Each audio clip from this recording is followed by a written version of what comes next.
అందరికీ నమస్తే అండి. సాధారణంగా రెండు దేశాల మధ్య యుద్ధాలు జరుగుతున్నప్పుడు ఎక్కడ అధికారిక సమాచారం అంటూ ఉండదు, నిర్ధారించిన సమాచారం అంటూ ఉండదు.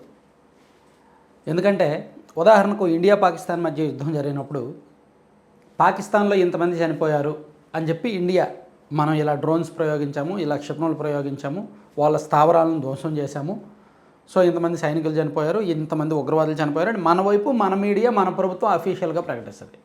దాన్ని పాకిస్తాన్ దానికి విరుద్ధమైన లెక్కలు చెప్తుంది. సో పాకిస్తాన్ వాళ్ళేమో మేము ఇండియా మీద ఇలా దాడులు చేశాము, ఇండియాలో దాదాపు ఇంతమంది సైనికులు చనిపోయారు, మన దేశంలో ఎవరు చనిపోలేదని వాళ్ళు చెప్తారు. సో ఇలా యుద్ధానికి సంబంధించి రెండు దేశాల మధ్య జరుగుతున్నప్పుడు ఎవరి లెక్కలు వాళ్ళకు ఉంటాయి. వీళ్ళు చెప్పేది వాళ్ళు చెప్పేది భిన్నంగా ఉంటాయి. రెండింటికి అసలు పొంతనే ఉండదు. సో ఇందులో ఏది నిజం అంటే ఎవరు దీన్ని నిర్ధారించలేరు. ఎవరి దేశం వాళ్ళ గొప్ప, ఎవరి మీడియాలు ఆ దేశానికి సంబంధించి చెప్తూ ఉంటాయి. సో ఇంటర్నేషనల్ మీడియాలు ఎవరో కూడా రెండు దేశాల్లోనూ పరిశోధించి అఫీషియల్ లెక్కబెట్టి చెప్పలేరు. అఫీషియల్స్ ఇచ్చిన లెక్కను చెప్పగలరు తప్ప వాళ్ళు నేరుగా వచ్చి లెక్కబెట్టి చెప్పలేరు. పోనీ ఐక్యరాజ్యసమితితో లేదంటే ప్రపంచ దేశాలు ఏమైనా కమిటీ వేసి నిజ నిర్ధారణ చేస్తాయంటే చెయ్యవు. అంటే నేను అంతా ఎందుకు చెప్తున్నానంటే, సో ఒకసారి రెండో ప్రపంచ యుద్ధం జరిగిన సందర్భంలో యుద్ధం వచ్చినప్పుడు మొట్టమొదట బలయ్యేది సత్యమే, అంటే నిజం. మొదటి ప్రపంచ యుద్ధ సమయంలో అమెరికన్ సెనేటర్ హైరామ్ జాన్సన్ సెనేట్లో చేసిన ప్రసంగంలో అన్న మాటలు ఇవి. యుద్ధం జరిగిన ప్రతిసారి అది రుజుమవుతూనే ఉంది. సో ఇప్పుడు ఎందుకు ఈ మాట చెప్తున్నానంటే, ఇజ్రాయెల్ ప్రధాని బెంజమిన్ నెతన్యాహు బతుకున్నారా చనిపోయారా? ఇది ఒక ప్రశ్న. ప్రపంచ మీడియా మొత్తం వెతుకుతున్న ప్రశ్న, సమాధానం లేని ప్రశ్న. సోషల్ మీడియాలో రకరకాల చర్చలు జరుగుతున్నాయి. ప్రపంచవ్యాప్తంగా మీడియాలో భిన్నమైన కథనాలు వస్తున్నాయి. మరోవైపు ఇరాన్ దేశానికి కొత్త సుప్రీం లీడర్గా తాజాగా ఎన్నికైన మోజ్తబా ఖమేనీ, ఆయన కూడా బతుకున్నారా లేదా? సో ఇది మరో ప్రశ్న. సో దీనికి ఎవరూ స్పష్టమైన సమాధానం ఇవ్వలేరు. సో వీళ్ళిద్దరూ కూడా చనిపోయారు అని చెప్పి కొన్ని మీడియాలు చెప్తున్నాయి, కొన్ని సోషల్ మీడియాలు చెప్తున్నాయి. లేదు ఇద్దరు కూడా ప్రాణాపాయంలో ఉన్నారు, ఇద్దరికి కూడా దెబ్బలు తగిలాయి వాళ్ళ దాడుల్లో అని కొంతమంది చెప్తున్నారు. సో ఇది ప్రపంచవ్యాప్తంగా జరుగుతున్న చర్చ అన్నమాట. సో ఇజ్రాయెల్ దాడిలో మొజ్తబా ఖమేనీ, ఇరాన్ దాడిలో నెతన్యాహు ఇద్దరూ చనిపోయినట్టుగా ఈ దేశపు మీడియాలోను ఆ దేశపు మీడియాలోను భిన్నమైన వార్తలు ప్రసారంలో ఉన్నాయన్నమాట. అలాగే అంటే దీనికి సంబంధించి సోషల్ మీడియాలో జరుగుతున్న చర్చ కూడా ఎంత భిన్నంగా ఉందంటే, మీరు ఒకసారి పక్కన నెతన్యాహుకి సంబంధించిన కొన్ని వార్తలు చూడవచ్చు. ఇప్పుడు నేషనల్ మీడియాలో ఎకనామిక్ టైమ్స్లో ఈరోజు ఒక వార్త వచ్చింది. Israel PM dead or does Benjamin Netanyahu has 6 fingers and where is the Zionist leader, viral video claims death rumours explained అని చెప్పి ఒక వార్త. సో దీని సారాంశం ఏంటంటే, ఒక జాక్ ద రిప్లర్ అని ఒక ఇన్ఫ్లుయెన్సర్ ఒక పోస్ట్ చేశారు.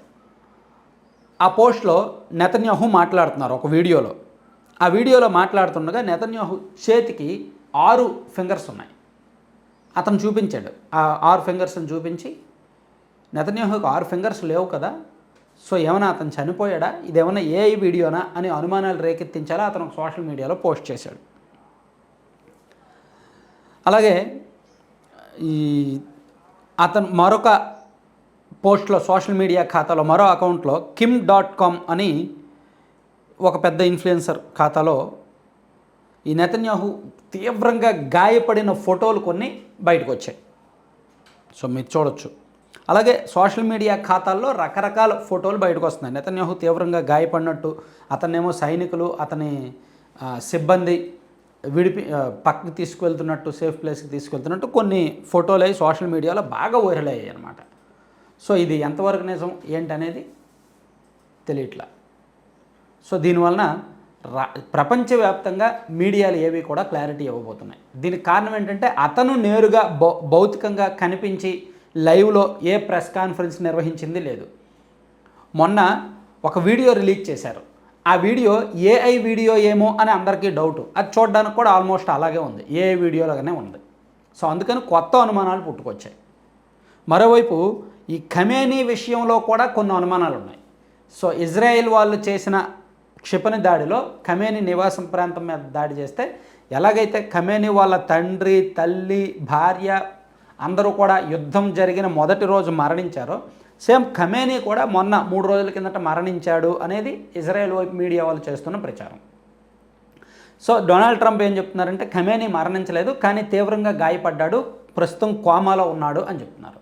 కానీ ఇరాన్ వాళ్ళు ఆ వార్తను ఖండిస్తున్నారు. అతను బతికే ఉన్నాడు, యుద్ధం మొత్తం పర్యవేక్షిస్తున్నాడు, అతను మొత్తం అన్నీ చెప్తున్నాడు, మార్గనిర్దేశం చేస్తున్నాడు అని చెప్పి ఇరాన్ వైపు నుంచి మీడియా వాళ్ళు చెప్తున్నారు అనమాట. సో అక్కడ దీని మీద రకరకాల వార్తా సంస్థల్లో వస్తుంది ఏంటంటే, while some reports indicate he is in coma at Sina university hospital Tehran due to liver damage and leg amputation. Iranian state linked media has denied his death అని చెప్పి కొన్ని వార్తలు. అంటే ఇతని మరణానికి సంబంధించి ఎవరూ ధృవీకరించట్లేదు, ఎవరూ కన్ఫర్మ్ చేయట్లేదు. అందుకే రకరకాల వార్తలు వస్తున్నాయి. అయితే వీళ్ళు ఏఐ వీడియో ఏమీ రిలీజ్ చేయలేదు, కానీ భౌతికంగా అతను ఎక్కడా కనిపించలేదు, బయటికి ఎవరికి కనిపించలేదు. మీడియాలో కూడా రాలేదు. సాధారణంగా ఖమేనీ ఎప్పుడు కూడా మీడియా ముందుకు రారు. ఈయన కూడా సుప్రీం లీడర్గా ఎన్నికైన తర్వాత కూడా మీడియా ముందుకు రాలేదు. అతని పాత ఫోటోలేవో రకరకాల మీడియాల్లో వేసి చెప్పడమే తప్ప, పాత వీడియోలేమో తిప్పడమే తప్ప, అతను నేరుగా మీడియా ముందుకు వచ్చిందనేది లేదు యుద్ధం మొదలైనప్పటి నుంచి. నెతన్యాహు మాత్రం 2 సందర్భాల్లో వచ్చారు, కానీ ఈ మధ్య ఆయన కూడా రావట్లేదు. అందుకని ఈ ఇద్దరూ ఫిజికల్గా కనిపించట్లేదు కాబట్టి, పైగా నెతన్యాహుకి సంబంధించి ఒక AI video, fake video create చేసి వదిలేరు అంటే ఖచ్చితంగా అతనికి ఏదో జరిగింది అనే అనుమానాలు అయితే ప్రపంచవ్యాప్తంగా మీడియా ముందు ఉన్నాయి.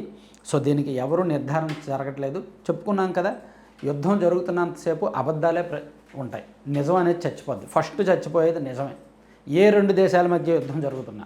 అందుకే యుద్ధంలో గెలుపు ఓటమి అనేది ఉండదు, ఎప్పటికీ ఉండదు. ఎందుకంటే ఓటమిని అంగీకరించరు, లొంగిపోవడానికి ఇష్టపడరు. నిజానికి రష్యా ఉక్రెయిన్ యుద్ధం ఎన్నో సంవత్సరాల నుంచి జరుగుతోంది.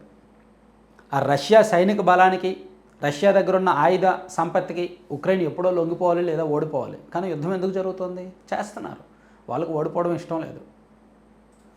సో రష్యా గెలవలేదు, ఉక్రెయిన్ ఓడిపోలేదు, యుద్ధం జరుగుతూనే ఉంది సంవత్సరాల తరబడి. సేమ్ ఇప్పుడు ఇది కూడా అంతే. సో ఎవరు ఏ దేశంలో ఎంతమంది చనిపోయారనేది పక్కాగా లెక్కలు బయటకు రావన్నమాట.